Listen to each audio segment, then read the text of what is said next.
맏단의 아들 스바디아와 바스울의 아들 그다랴와 셀레마의 아들 유갈과 말기야의 아들 바스훌이 예레미야가 모든 백성에게 이르는 말을 들은즉 이르기를 여호와께서 이와 같이 말씀하시되 이 성에 머무는 자는 칼과 기근과 전염병에 죽으리라. 그러나 갈대아인에게 항복하는 자는 살리니 그는 노량물을 얻음같이 자기의 목숨을 건지리라. 여호와께서 이와 같이 말씀하시니라. 이 성이 반드시 바벨론의 왕의 군대의 손에 넘어가리니 그가 차지하리라 하셨다 하는지라. 이에 그 고관들이 왕께 아뢰되 이 사람이 백성의 평안을 구하지 아니하고 재난을 구하오니 청하건대 이 사람을 죽이소서. 그가 이같이 말하여 이 성에 남은 군사의 손과 모든 백성의 손을 약하게 하나이다. 시드기야 왕이 이르되 보라, 그가 너희 손안에 있느니라.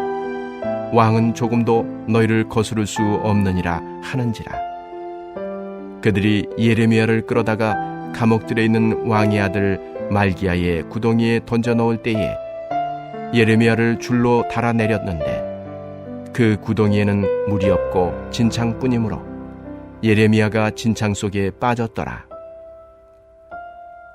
왕궁 내시 구스인 에벤멜렉이 그들이 예레미야를 구덩이에 던져 넣었음을 들으니라. 그때에 왕이 베냐민 문에 앉았더니 에벤멜렉이 왕궁에서 나와 왕께 아뢰어 이르되 내 주 왕이여, 저 사람들이 선지자 예레미야에게 행한 모든 일은 악하니이다.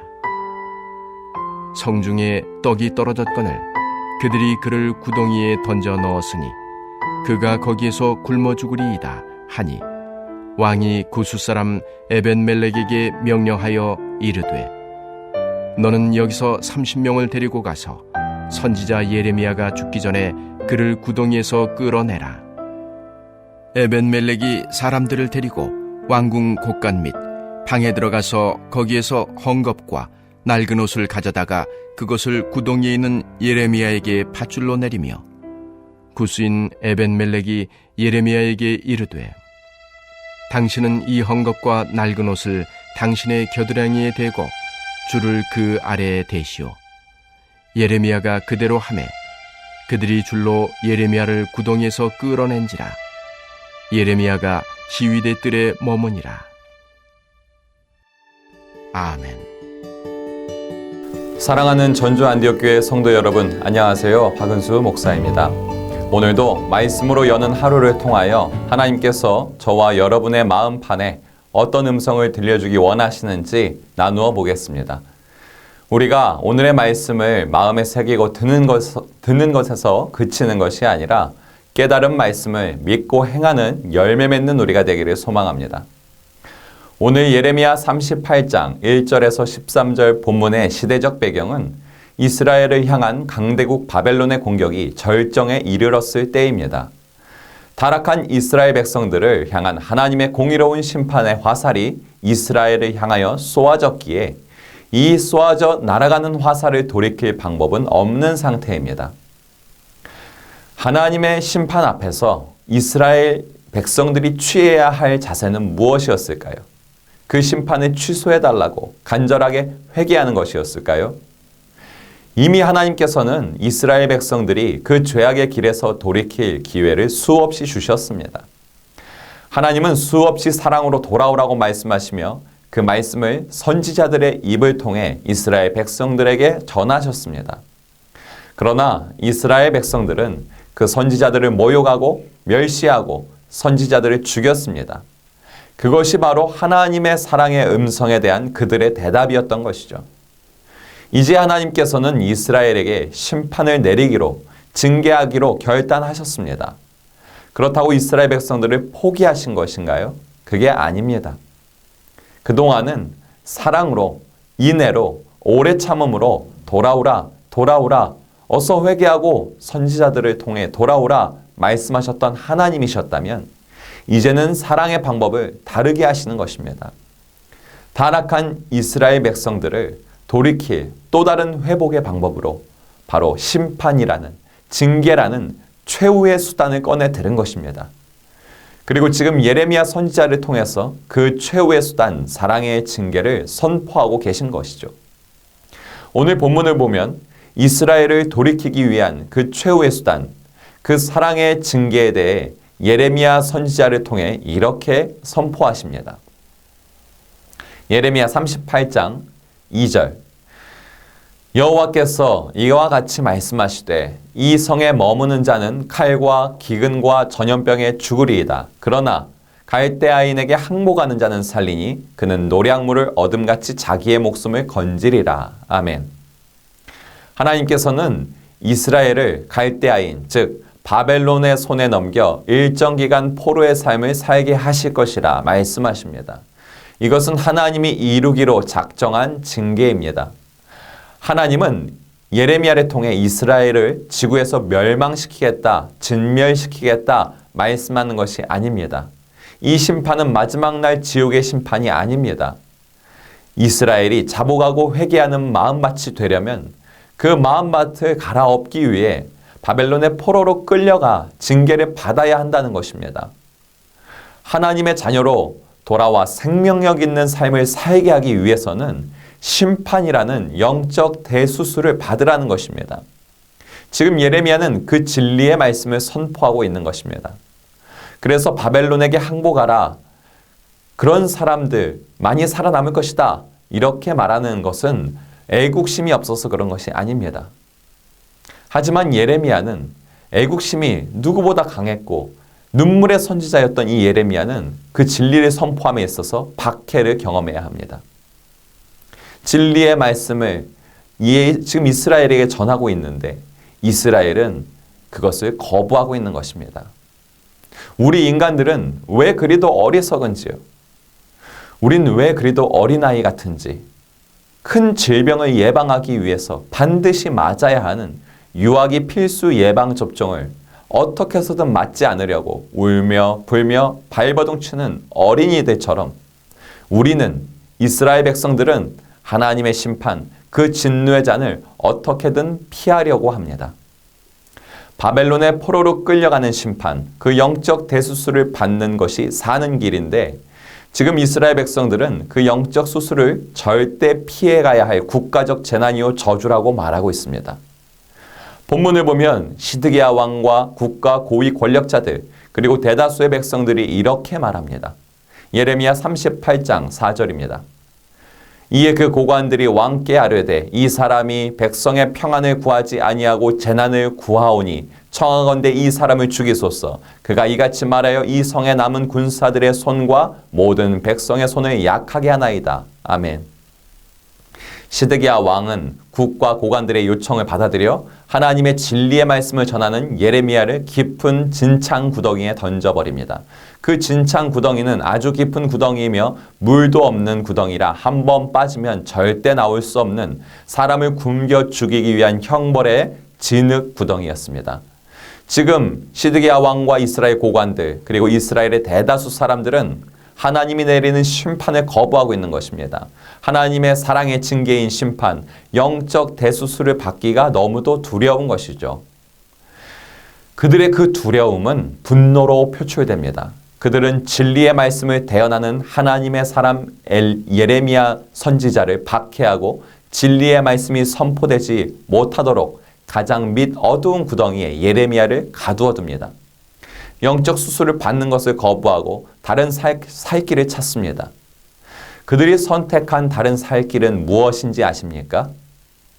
그 옛날 430년간 노예로 살던 애굽을 향하여 다시 눈길을 돌립니다. 하나님이 노예의 삶에서 건져주었던 그 애굽 땅 말입니다. 그 옛날 이스라엘 백성들이 하나님의 통치하시는 국가를 이루기 전 육체에 그리고 영으로도 노예로 살았던 죄악의 땅 애굽, 바로 왕을 주인으로 섬겨야 하는 그 땅, 사단과 우상을 숭배해야 하는 그 애굽, 이스라엘은 이미 그 애굽과 동맹을 맺은 상태입니다. 애굽과의 동맹으로 인해 이스라엘은 아주 잠시 바벨론의 침공 앞에서 버티고 있는 상태인 것입니다. 이스라엘은 그 썩은 동아줄 애굽을 잡는 것이 부질없다는 것을 깨닫지 못하고 있습니다.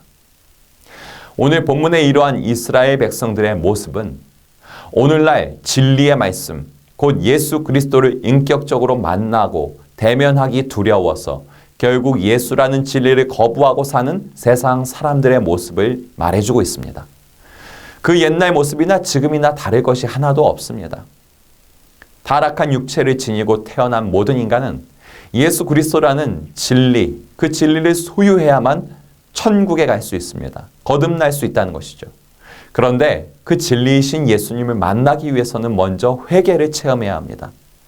회개를 체험하기 위해서는 반드시 자신이 얼마나 죄인인지 타락한 자아와 대면하는 순간이 필요합니다.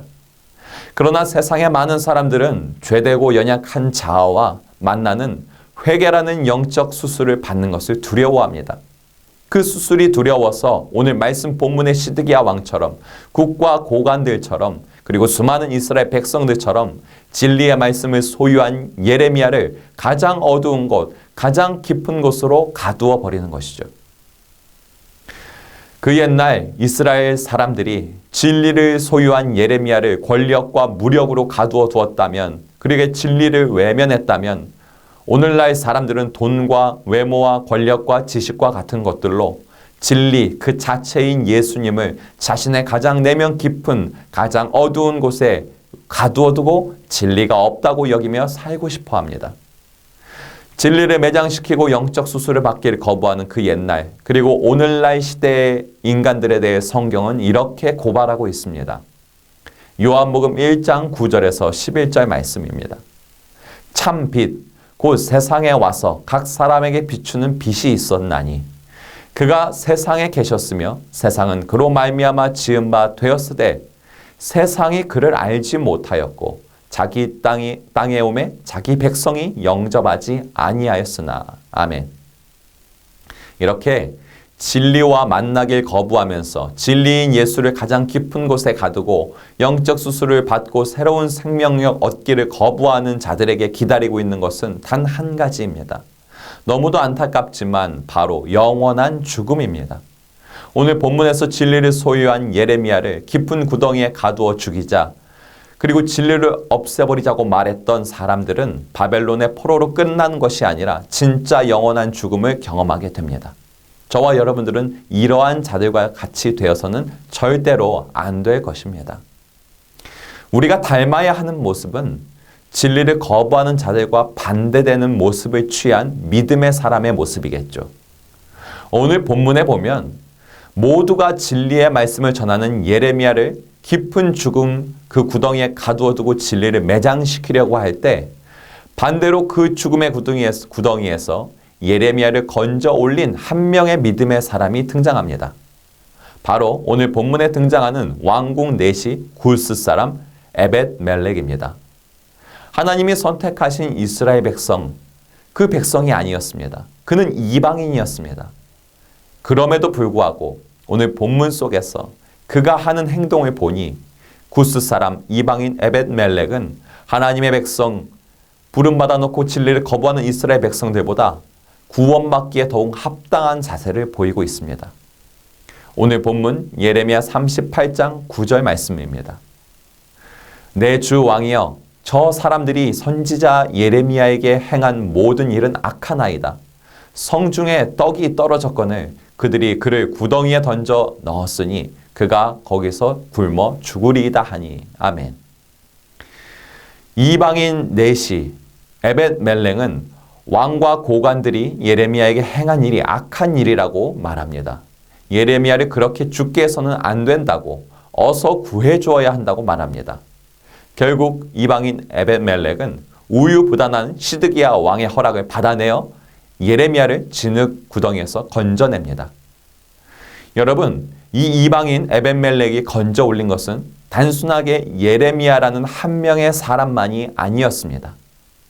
이스라엘이 바벨론에게 멸망될 것이라 외치는 선지자 한 명을 건져 올린 것 이상의 의미가 있습니다. 에벳멜렉은 모든 이스라엘 사람이 거부하던 진리를 건져 올린 것이죠. 이 이방인 내시만큼은 모두가 거부하던 영적 대수술을 받겠다고 하면서 하나님의 진리를 자신의 깊은 내면에서 건져 올린 것이죠. 그가 진리를 묻어두지 않고 건져 올렸기에 그가 단순히 목숨만 건진받은 것이 아니라 진정 영원한 영생의 구원을 받았다는 것에 대해 성경은 이렇게 증거하고 있습니다.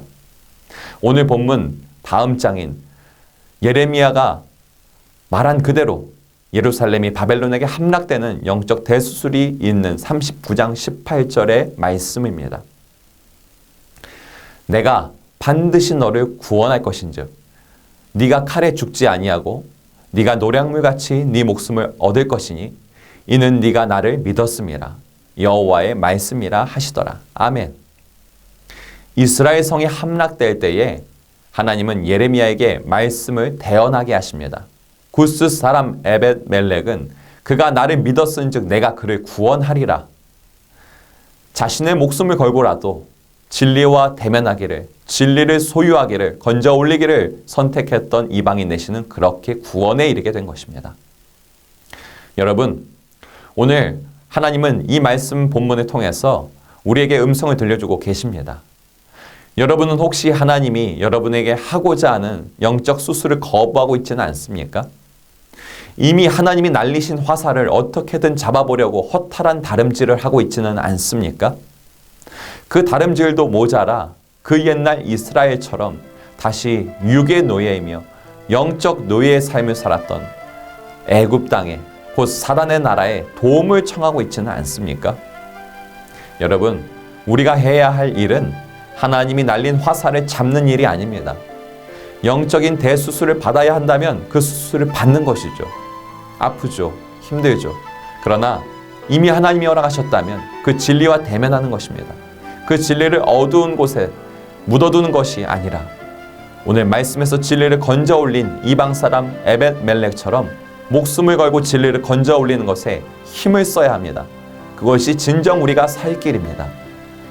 이 주님의 음성을 듣고 오늘 하루 삶을 살아내는 복된 저와 여러분 되시기를 소망합니다. 함께 기도하기 원합니다. 나의 내면 깊은 곳에 진리를 묻어두지 않겠습니다. 진리와 대면하여 주님을 따르다가 진창 구덩이에 빠지게 되더라도 흔들리지 않는 믿음 주소서. 코로나19 방역 조치를 위해 오늘도 쉼없이 수고하는 정부와 기관, 봉사단체, 이하 모든 방역 관계자들에게 주님의 보호하심과 힘을 더하소서.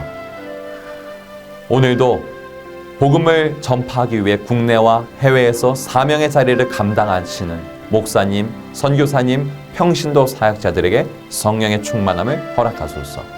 아멘.